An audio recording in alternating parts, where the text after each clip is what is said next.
Assalamualaikum warahmatullahi wabarakatuh.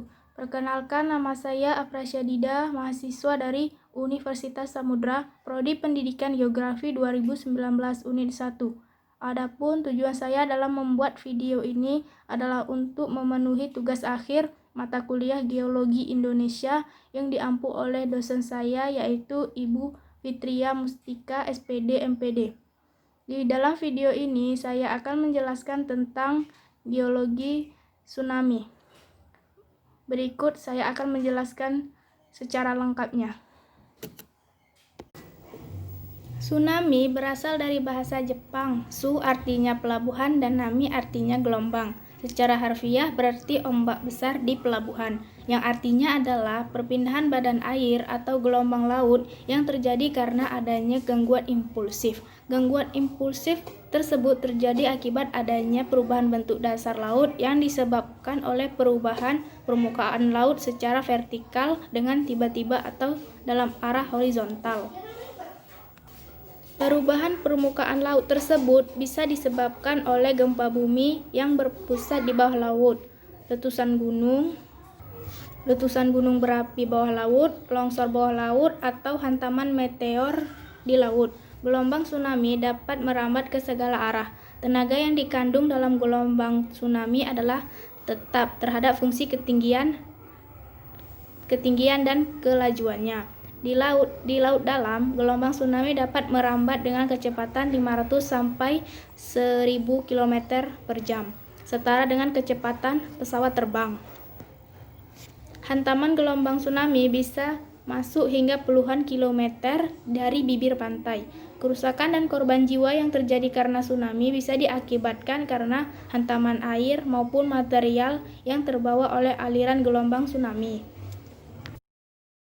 Nah, selanjutnya saya akan menjelaskan penyebab terjadinya tsunami.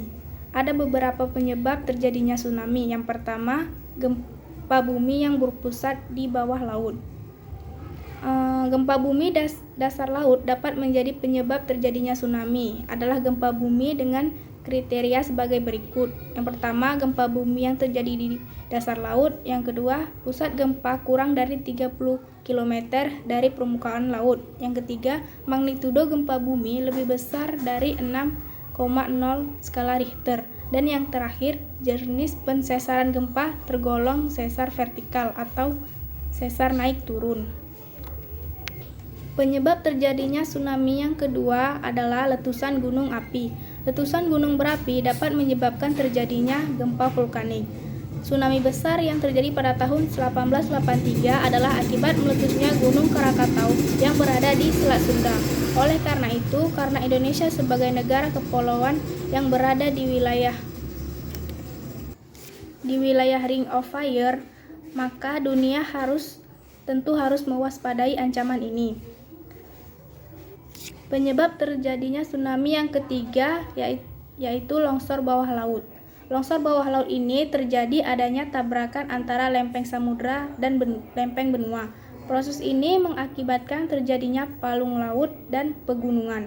Tsunami karena longsoran bawah laut ini dikenal dengan sebutan tsunami submarine landslide. Dan penyebab terjadinya tsunami yang terakhir, yang keempat, hantaman meteor di laut.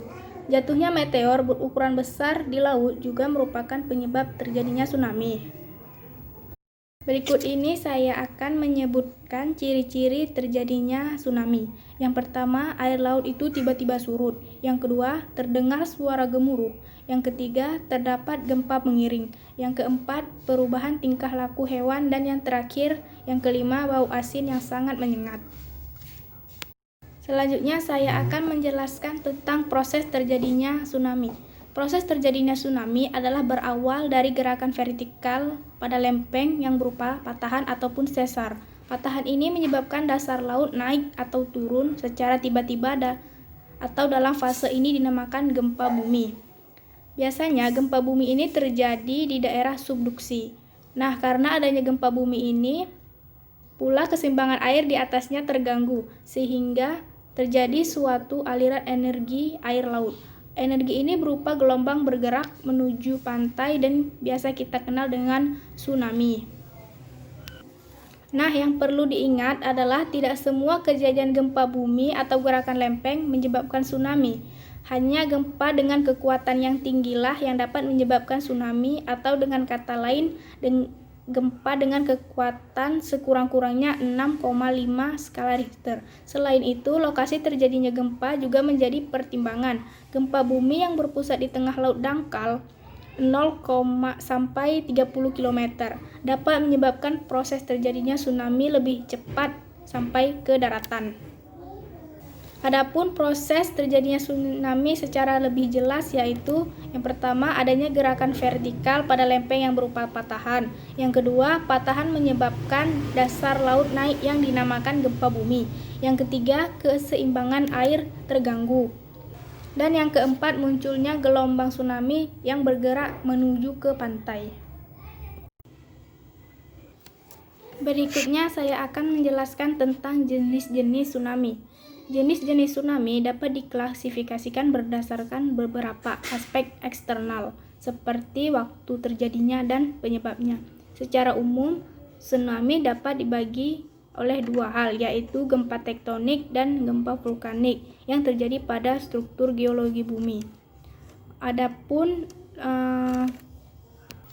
meski begitu, ada 5 jenis tsunami yang paling umum diketahui, yaitu sebagai berikut.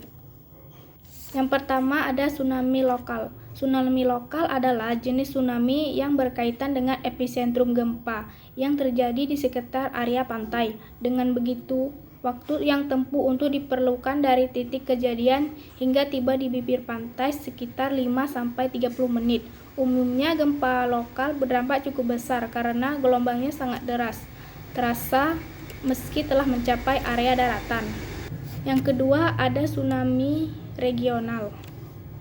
Tsunami regional adalah jenis tsunami yang 10 kali lebih besar dari tsunami lokal. Jarak yang bisa dicapai oleh tsunami jenis ini kurang lebih 100 hingga 1000 km dari titik terjadinya. Biasanya waktu yang dibutuhkan gelombang mencapai daratan sangatlah lama.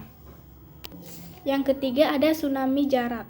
Tsunami jarak juga biasa disebut sebagai ocean wide tsunami atau tail tsunami, merupakan tsunami destruktif. Artinya jarak tempuh yang bisa dicapai terhitung dari titik tsunami bawah laut melebihi 1000 km.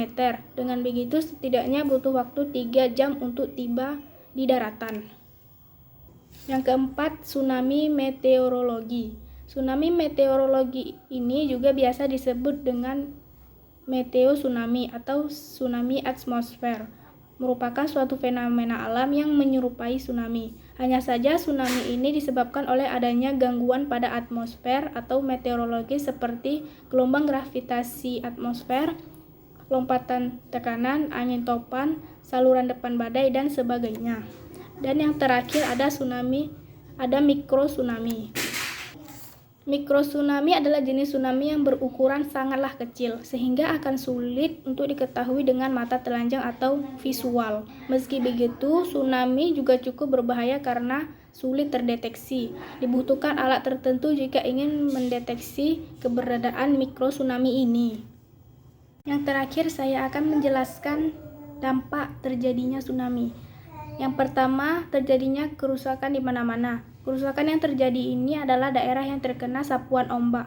Gelombang ombak yang berkekuatan tinggi ini dalam sekejap bisa meluluh lantahkan bangunan, menyapu pasir atau tanah, merusak perkebunan dan persawahan masyarakat, merusak tambak dan ladang perikanan, dan lain sebagainya.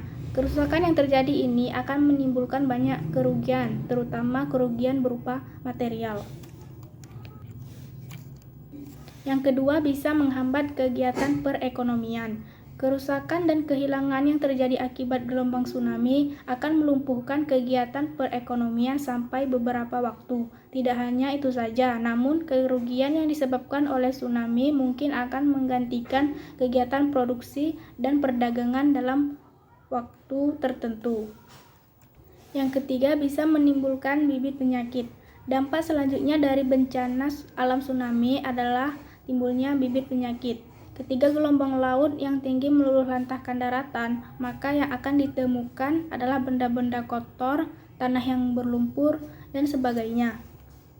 Dari penjelasan materi yang sudah saya sampaikan, dapat saya simpulkan bahwasanya tsunami adalah gelombang laut yang disebabkan oleh gempa bumi, tanah longsor, meteor, atau letusan gunung berapi yang terjadi di laut. Terjadinya tsunami diakibatkan oleh adanya gangguan yang menyebabkan perpindahan sejumlah besar air longsor maupun meteor yang jatuh ke bumi. Namun 90% tsunami adalah akibat gempa bumi di bawah laut. Dampak tsunami sebagian besar mengakibatkan kerusakan parah dan banyak menelan korban jiwa dan juga harta benda, sehingga perlu adanya upaya untuk menghadapi tsunami baik dalam keadaan waspada, persiapan saat terjadi tsunami, dan setelah terjadi tsunami. Ada pula berbagai macam cara untuk menanggulangi bencana alam tsunami. Mungkin hanya ini yang dapat saya sampaikan. Lebih dan kurang saya mohon maaf. Semoga apa yang dapat saya sampaikan akan bermanfaat bagi kita semua. Saya akhiri, sekian dan terima kasih. Wassalamualaikum warahmatullahi wabarakatuh.